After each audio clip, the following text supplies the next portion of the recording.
Assalamualaikum warahmatullahi wabarakatuh. Selamat pagi anak-anak kuat SMK Negeri 1 Surabaya. Berjumpa kembali dengan Ibu Vina dalam pembelajaran Bahasa Indonesia. Kali ini kita akan belajar materi Bahasa Indonesia kelas 11. Menulis puisi yang menginspirasikan adanya kesempatan untuk semua.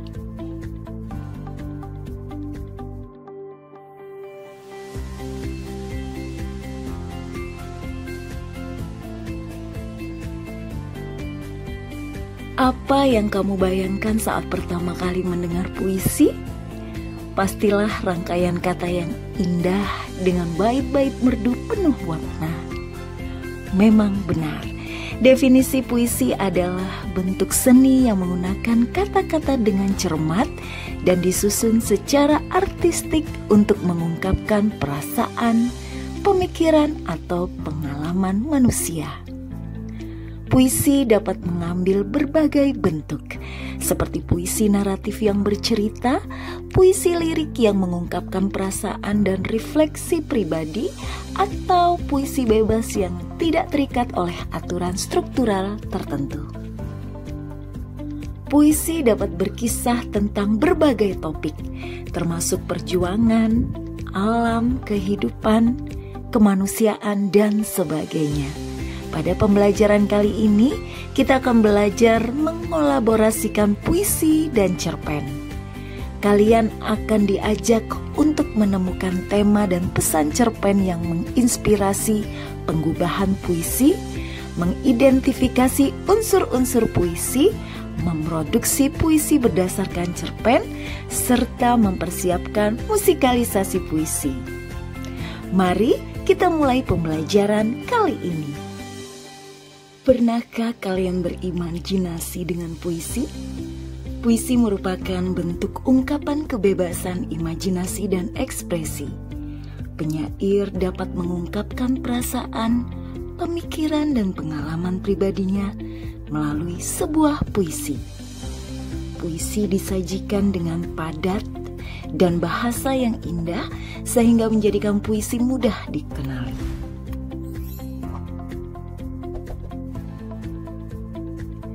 Puisi merupakan ragam sastra yang menggunakan bahasa dengan gaya khas yang berbeda dengan bentuk karya sastra lainnya, seperti prosa dan drama.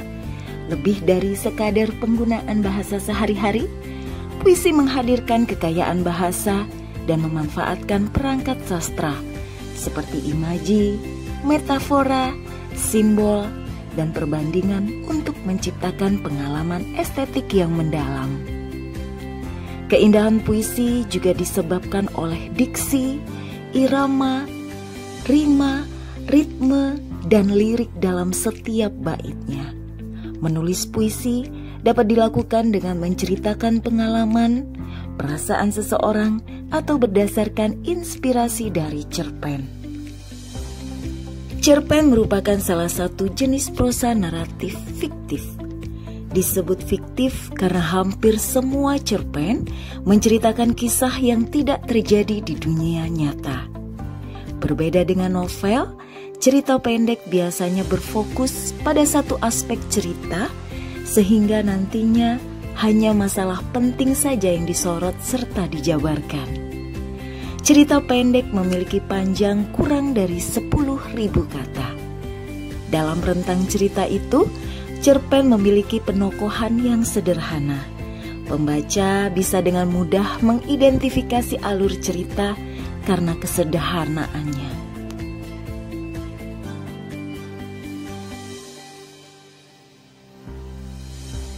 Menulis puisi berdasarkan cerpen harus memahami tema dan pesan cerpen.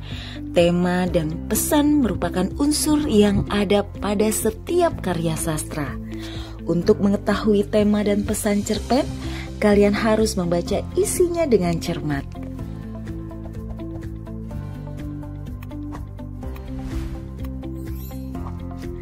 Tema cerpen adalah ide atau pokok masalah yang mendasari cerita.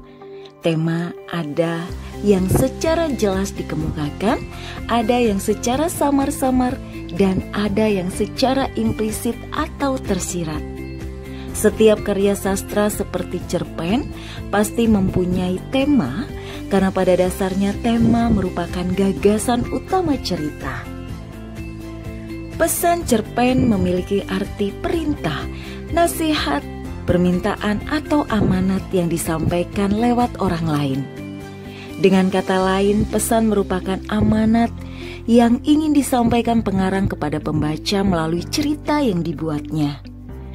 Pesan dalam cerita dapat disampaikan secara tersirat atau tersurat.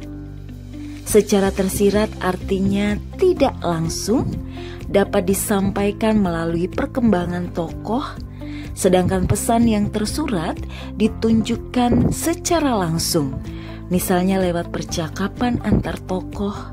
Nah, melalui cerita, sikap, dan tingkah laku tokoh-tokoh dalam karya, pembaca diharapkan dapat mengambil hikmah, pelajaran, dan pesan-pesan moral yang disampaikan atau diamanatkan untuk diterapkan dalam kehidupan sehari-hari.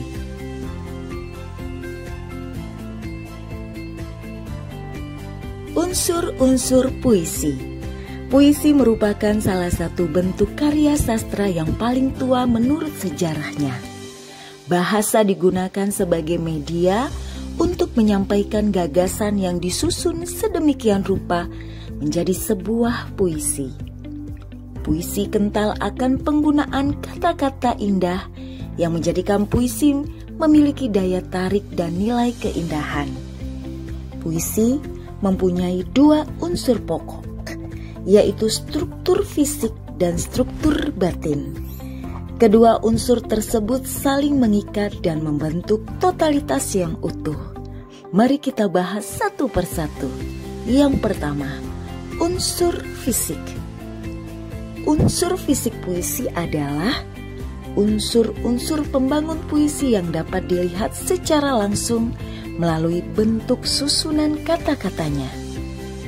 Unsur fisik puisi sebagai berikut. Yang pertama, diksi. Kedudukan kata dalam puisi sangat menentukan makna. Selain untuk mendapatkan kepuitisan, penggunaan diksi juga diperlukan untuk mendapatkan nilai estetik. Dengan diksi yang baik, penyair dapat mencurahkan perasaan dan isi pikiran dengan ekspresi yang dapat menjelaskan pengalaman jiwa. Pemilihan kata dalam puisi sangat penting untuk mencapai keefektifan dalam menulis puisi, karena kata-kata dalam puisi sangat menentukan makna serta memiliki efek terhadap pembacanya. 2. Imaji atau citraan. Imaji atau citraan merupakan kata atau susunan kata-kata yang dapat mengungkapkan pengalaman indrawi seperti penglihatan, pendengaran, dan perasaan. Pengimajinan dalam puisi berguna untuk memberi gambaran yang jelas, menimbulkan suasana khusus, membuat hidup gambaran dalam pikiran dan penginderaan, serta untuk menarik perhatian dan memberikan kesan mental atau bayangan visual penyair dengan menggunakan gambaran-gambaran angan. Imaji puisi dibagi menjadi berikut. Yang pertama, imaji auditif atau pendengaran. Imaji pendengaran berhubungan dengan kesan dan gambaran yang diperoleh melalui indera pendengaran atau telinga. Citraan ini dapat dihasilkan dengan menyebutkan atau menguraikan bunyi suara. Misalnya munculnya diksi sunyi, tembang, dendang, suara mengiang, dan sayup-sayup. 2. Imaji visual atau penglihatan. Imaji penglihatan ditimbulkan oleh indera penglihatan atau mata. Citraan penglihatan mampu memberikan rangsangan kepada indera penglihatan sehingga hal-hal yang tidak terlihat menjadi seolah-olah terlihat.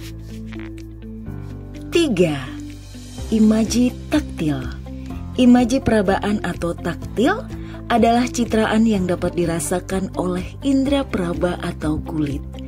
pada saat membacakan atau mendengarkan larik-larik puisi, Anda dapat menemukan diksi yang menyebabkan merasakan nyeri, dingin, atau panas karena perubahan suhu udara. Unsur fisik puisi yang ketiga adalah kata konkret. Kata konkret adalah kata yang dapat dirasakan dan ditangkap oleh panca indera pembaca. Umumnya, kata konkret berupa kiasan atau perlambang. Kata konkret merupakan syarat terjadinya pengimajian atau pencitraan karena kata-kata digunakan oleh penyair untuk menggambarkan lukisan keadaan atau suasana batin untuk membangkitkan imaji pembaca. Kata-kata digunakan dapat mengarah pada arti yang menyeluruh. Dengan kata konkret, pembaca dapat membayangkan secara jelas peristiwa atau keadaan yang dilukiskan penyair. 4. Bahasa figuratif. Bahasa figuratif membuat puisi menjadi lebih indah, menciptakan efek lebih kaya makna dan efektif. Bahasa figuratif digunakan penyair untuk membangkitkan dan menciptakan imagery dengan menggunakan bahasa kias. Adapun bahasa kias yang biasanya digunakan dalam puisi sebagai berikut. Yang pertama, perbandingan atau perumpamaan, simile, yaitu kiasan yang menyamakan atau membandingkan antar hal menggunakan kata-kata pembanding. 2. Metafora, yaitu bahasa kiasan seperti membandingkan tetapi tidak menggunakan kata-kata pembanding. 3. Personifikasi, yaitu bahasa kiasan yang menyamakan benda mati dengan manusia. Benda mati seakan-akan bisa melakukan hal-hal sebagaimana yang dilakukan manusia. 4. Hiperbol, yaitu bahasa kiasan yang melebih-lebihkan dengan tujuan mendapatkan perhatian lebih dari pembaca. 5. Metonimia, yaitu kiasan pengganti nama berupa penggunaan atribut yang sangat dekat hubungannya dengan objek untuk menggantikan objek tersebut. 6. Synecdoche atau synecdoche, yaitu bahasa kiasan yang digunakan untuk mewakili hal lain di luar arti kata yang diungkapkan. Synecdoche ada dua macam, yaitu synecdoche pars pro toto, yaitu menyatakan sebagian untuk keseluruhan, dan synecdoche totem pro parte, menyatakan keseluruhan untuk sebagian. 7. Alegori, yaitu bahasa kiasan yang menyatakan hal menggunakan penggambaran yang dikemas dalam bentuk uraian yang lebih kompleks. Unsur puisi selanjutnya adalah tipografi. Tipografi merupakan bentuk atau perwajahan puisi yang sengaja ditonjolkan guna memberikan efek keindahan pada puisi tersebut. Tipografi berfungsi sebagai cara untuk memudahkan pembaca dalam memahami puisi. Tipografi ditonjolkan pada puisi kontemporer. Bentuk puisi ada bermacam-macam. Adapun yang biasa dilihat dalam bentuk zigzag, penggambaran suatu bentuk rata kanan ataupun rata kiri.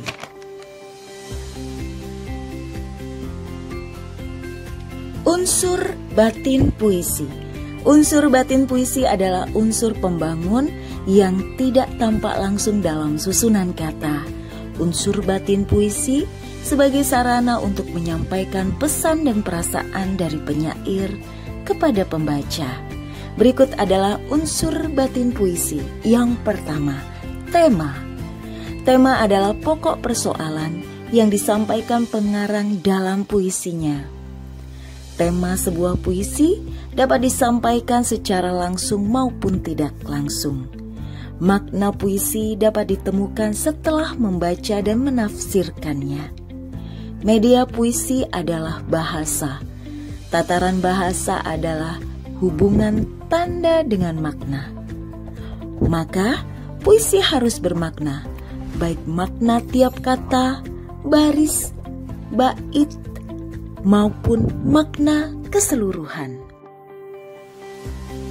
2. Perasaan. Rasa atau feeling yaitu sikap penyair terhadap pokok permasalahan dalam puisinya. Pengungkapan tema dan rasa erat kaitannya dengan latar belakang sosial dan psikologi penyair.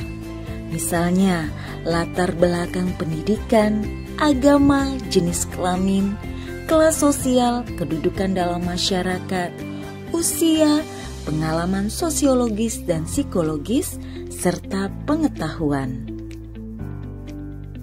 3. Nada dan suasana. Nada merupakan sikap puisi itu dibacakan atau bernada.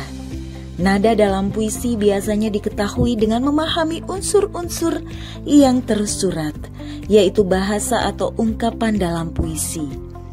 Nada berhubungan dengan suasana karena nada dapat menimbulkan suasana tertentu kepada pembacanya. Suasana merupakan keadaan jiwa pembaca atau akibat psikologis yang muncul setelah membaca puisi. Nada dan suasana memiliki kaitan yang erat. Puisi dengan nada kesedihan dapat membuat pembaca merasa iba.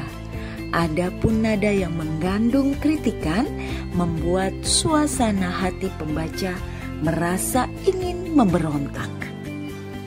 4. Amanat. Amanat adalah maksud, tujuan, atau perasaan yang hendak disampaikan penyair melalui puisinya. Meskipun penyair tidak secara khusus dan sengaja menyantumkan amanat di dalam puisinya, amanat tersirat di balik kata, juga di balik tema yang diungkapkan penyair. Amanat yang terkandung dalam puisi lebih implisit atau tersembunyi. Menulis puisi berdasarkan cerpen. Menulis puisi berdasarkan cerpen dapat diartikan mengubah bentuk penyajian prosa menjadi bait. Ketika menulis puisi berdasarkan cerpen, yang menjadi gagasan adalah tema dan pesan cerpen. Berikut adalah langkah-langkah menulis puisi berdasarkan cerpen. Yang pertama, menentukan tema dan pesan cerpen. Pilihlah salah satu cerpen yang ingin ditransformasikan menjadi sebuah puisi. Tentukan tema utama cerpen yang ingin diungkapkan dalam puisi. Puisi disusun berdasarkan tema yang dikembangkan dari gagasan pokok cerpen. Tema-tema tersebut seperti ketuhanan, kemanusiaan, patriotisme, kedaulatan rakyat, dan keadilan sosial. Pilihlah tema yang menurut kalian menarik. Setelah itu, tentukan judul puisi yang mengacu pada tema tersebut. 2. Menentukan diksi. Diksi atau pemilihan kata menjadi keunikan puisi. Banyak puisi bagus yang terdiri atas pemilihan kata-kata sederhana, dipakai di keseharian dan tidak asing di telinga. Banyak pula puisi bagus dengan pemilihan kata yang jarang didengar orang. Sebenarnya hal ini tergantung dari selera dan minat penulisnya. 3. Menggunakan gaya bahasa. Langkah menulis puisi selanjutnya adalah menggunakan gaya bahasa. Penggunaan majas akan membuat kalimat dalam puisi syarat makna. Dengan begitu, pembaca tidak perlu terkekang dengan makna yang dikehendaki penulis, tetapi bisa memaknai dengan makna yang lain. 4. Mengembangkan puisi seindah mungkin. Susun kata-kata dan larik-larik puisi menjadi bait-bait. Kembangkan menjadi satu puisi yang utuh dan bermakna. Tulisan yang dibuat untuk puisi harus singkat, padat, serta indah. Pilihlah kata yang mewakili unsur keindahan dan makna yang padat. Ingatlah 3 hal yang berkaitan dengan kata dan lirik dalam menulis puisi, yaitu kata adalah satuan rangkaian bunyi yang ritmis, indah atau merdu. Makna kata bisa menimbulkan banyak tafsir dan mengandung imajinasi mendalam tentang hal yang dibicarakan. Musikalisasi puisi. Musikalisasi puisi bertujuan untuk membuat pembaca puisi jauh lebih menarik serta ekspresif. Puisi dibawakan dengan cara dinyanyikan atau diberi iringan musik yang sesuai. Setelah menafsirkan isi puisi, pembawa puisi biasanya menentukan irama atau iringan musiknya. Hal ini juga termasuk penentuan alat musik dan tempo dalam membawakan puisinya. Semua puisi sebenarnya bisa dimusikalisasi, sebab puisi pada dasarnya adalah ungkapan jiwa yang berbentuk kata-kata atau rangkaian kalimat, seperti halnya lirik lagu. Untuk musikalisasi puisi, seseorang perlu memilih lagu atau mencipta lagu yang sesuai. Dengan melakukan musikalisasi puisi, puisi juga bisa menjadi sarana untuk berkomunikasi, terutama dengan penghayatan yang tepat. Musikalisasi dibedakan menjadi 3 menurut bentuk penyajiannya, yaitu musikalisasi awal, yaitu musikalisasi puisi awal merupakan jenis musikalisasi yang dibawakan dengan pembacaan puisi berlatar belakang suatu komposisi musik. Saat pembaca puisi sedang membacakan puisi, ada berbagai alat musik yang mengiringi pembacaan puisi. Beberapa contoh alat musik yang bisa digunakan seperti gitar, piano, dan biola. 2. Musikalisasi terapan. Musikalisasi terapan yaitu mengubah puisi menjadi lagu dan dinyanyikan dengan iringan musik.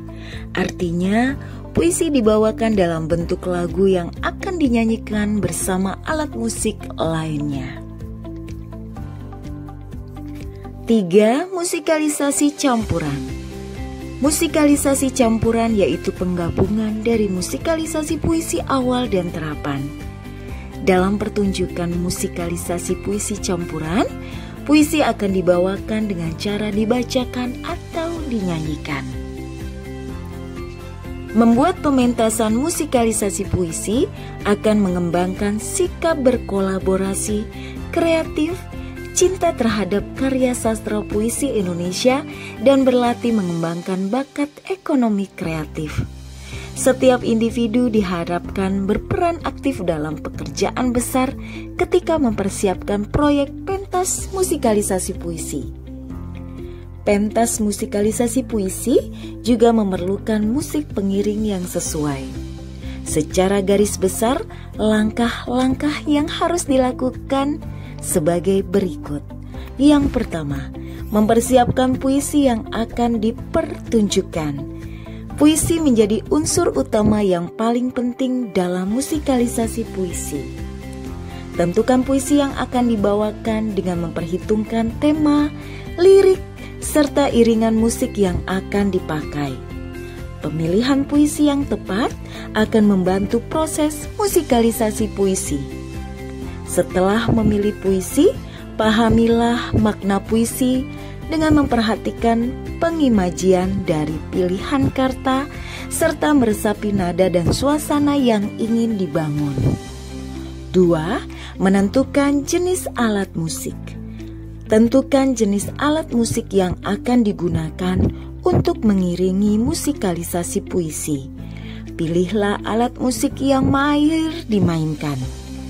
Meskipun sederhana, hasilnya memuaskan. Jenis alat musik juga disesuaikan aransemen yang akan dibuat.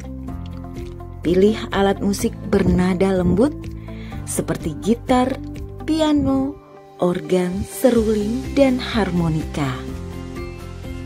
3. Menentukan irama. Irama merupakan salah satu unsur penting dalam membuat lagu. Memilih nada yang akan mengiringi puisi dipengaruhi oleh pemahaman akan ekspresi yang tepat dari puisi yang dituliskan. Dengan memahami tema dan pesan yang disampaikan, penulis akan memudahkan dalam menentukan nada pada puisi. Jika lagu yang dibuat tidak memiliki irama yang bagus, bisa dipastikan lagu juga tidak akan bagus. Irama sangat berpengaruh untuk hasil dari lagu tersebut. 4. Mempersiapkan kostum dan efek suara. Kostum dan efek suara juga perlu dipersiapkan sebelum menampilkan musikalisasi puisi. Tentukan kostum yang akan dikenakan pada saat pementasan. Pilihlah kostum yang sesuai dengan sopan serta tidak mencolok. Dalam persiapan efek suara, periksalah mikrofon yang akan digunakan sesuai kebutuhan. 5. Mementaskan musikalisasi puisi. Apabila seluruhnya sudah siap, musikali puisi dapat ditampilkan. Dalam menampilkan musikalisasi, unsur paling penting yang harus diperhatikan adalah kejelasan vokal dan penghayatan atau ekspresi ketika menyanyikan puisi tersebut, serta yang diutamakan tetap isi bait-bait puisi. Ekspresi yang tepat dapat menunjang penyajian dan penyampaian makna puisi kepada penonton. Musik pendukung juga harus senada dengan isinya.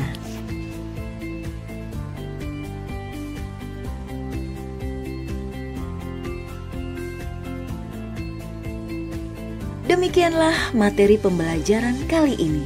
Sampai berjumpa di pembelajaran bahasa Indonesia lainnya bersama Ibu Vina. Salam dari SMK Negeri 1 Surabaya. SMK Negeri 1 Surabaya, kuat, kompeten, ulet, adaptif, akuntabel, dan terpercaya. Sampai jumpa. Wassalamualaikum warahmatullahi wabarakatuh.